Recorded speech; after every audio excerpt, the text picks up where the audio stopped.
toujours que les coupeurs de têtes humaines et cannibales n'existent qu'en Amazonie? J'ai été victime d'actes criminels en Haïti par la famille de ma femme haïtienne proxénète et de fonctionnaires de la police nationale d'Haïti ainsi que des fonctionnaires du Bureau des archives nationales d'Haïti et malgré que mes prédateurs m'ont poursuivi jusqu'au Québec et avoir informé les autorités de tous les paliers du ministère de la Justice canadienne ainsi que la sécurité publique, aucune enquête criminelle est en cours malgré avoir été victime de tentatives de meurtre et complot par mes prédateurs haïtiens et canadiens. Un condensé de photos de mes prédateurs sectaires familiales haïtiens de ma femme qui m'ont fait des travaux occultes de zombification magie noire vaudou haïtien.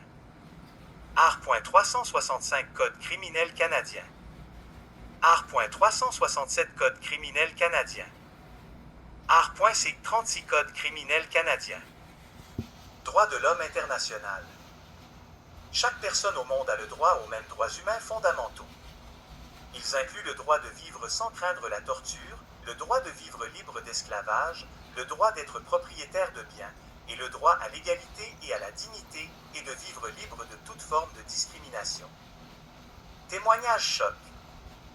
Canadiens victimes d'actes criminels à l'extérieur du Canada, numéro de dossier 12 554 192. Mon histoire débute en juillet 2021 à Delma 32 dans la capitale nationale de Port-au-Prince, Haïti.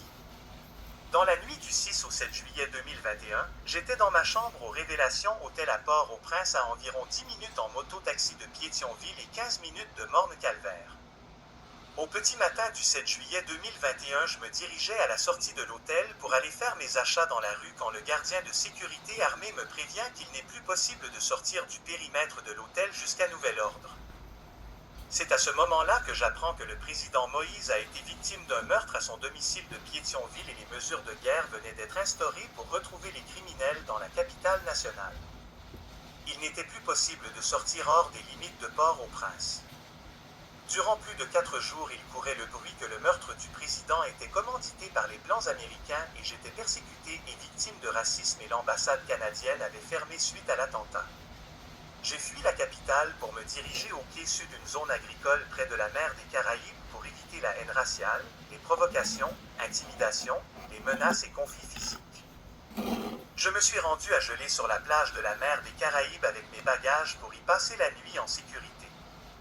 Quelques jours plus tard, j'ai rencontré un homme noir haïtien qui m'a offert de loger chez lui le temps de pouvoir quitter le pays.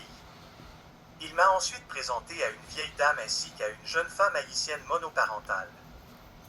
J'ai commencé à fréquenter Yana Fleurival avec son fils Sandro de vol âgé à ce moment-là d'1 an et demi et j'ai commencé à l'entretenir avec son fils. La nouvelle s'est très rapidement répandue dans la famille et dans la commune des Quais Sud. Après une semaine de relations avec Yana Fleurival, son oncle Pouchon Morancy qui habite au Canada, à Montréal, Québec, communique avec moi par téléphone pour connaître mes intentions envers sa nièce et savoir si je suis avec elle pour abuser d'elle. Et savoir à quel moment je retourne au Canada. C'est ensuite qu'ils ont commencé à me parler de mariage et de prouver mon intérêt et mon sérieux envers Yana et c'est à ce moment-là que j'ai appris l'existence de sa tante Enith Morancy qui habite à Port-au-Prince et travaille au bureau des archives de l'État civil de la République d'Haïti. Et elle nous avait donné un délai de 3 jours pour se marier. C'est à ce moment-là aussi que j'ai remarqué l'emprise de cette tante castratrice et l'emprise familiale sectaire dans lequel Yana et moi-même étions contrôlés. J'ai dit à Enith Morancy qu'elle n'a pas à décider et déterminer le jour de notre mariage. Après plus d'1 mois de pression familiale, nous nous sommes mariés à Port-au-Prince le 13 août 2021. À peine 48 heures après le mariage, j'ai commencé à remarquer des changements de comportement de ma femme Yana Loisel et nous logions aux Révélations Hôtel à Port-au-Prince en attendant son nouveau passeport et démarche de visa canadien et la famille de ma femme haïtienne avait changé d'attitude et commençait à créer des conflits dans notre mariage.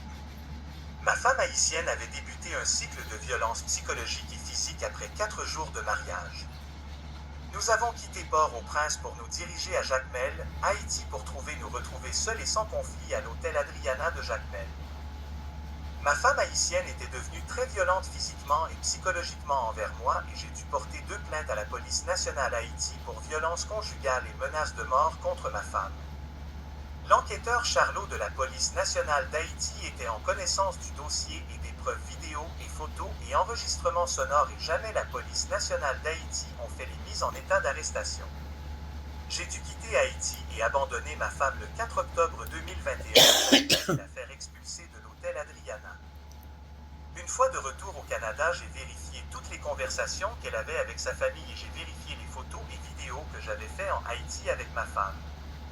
J'ai découvert que ma femme haïtienne et sa famille ainsi que les employés et gestionnaires de l'hôtel Adriana de Jacmel Haïti que la proxénète canadienne Lucille Lemire avait fait un complot contre moi et que j'étais victime d'envoûtement, sorcellerie vaudou et que ma femme haïtienne se prostituait et me droguait.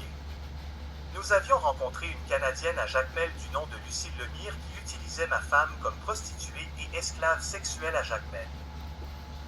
Lucille Lemire, proxénète canadienne, utilisait ma femme haïtienne au Québec et ma femme haïtienne avait repris contact avec moi et j'ai fait des preuves vidéo et enregistrements sonores de la présence de Lucille Lemire, proxénète avec ma femme haïtienne au Delta Hôtel de Salaberry de Valleyfield, le motel Grande-Île, rue Penon et rue du Marché ainsi qu'à Québec à l'hôtel Voyageur. J'avais informé la Sûreté du Québec de Valleyfield pour faire une plainte légitime comme quoi mes prédateurs haïtiens et la proxénète canadienne étaient en sol canadien et jamais ils ont fait les recherches et pris ma déposition pour arrêter mes prédateurs haïtiens et une proxénète canadienne. J'étais victime d'un clan familial sectaire haïtien qui m'ont saboté 3 années de ma vie avec des travaux occultes vaudous, de sorcellerie magie noire, extorsion de fonds, travaux occultes de zombification haïtien, travaux occultes avec poison qui placent une personne à l'état d'esclave et d'asservissement qui voile la réalité, ma femme haïtienne était utilisée comme esclave sexuelle au Québec et prostitution dont j'ai dû moi-même risquer ma vie et côtoyer des gens criminalisés pour faire des preuves. Vidéos, photos et enregistrements sonores et rien n'a été fait pour faire enquête et procéder à la mise en état d'arrestation de mes prédateurs qui se sont déplacés jusqu'au Canada pour me suivre et finir ce qu'ils avaient commencé avec moi.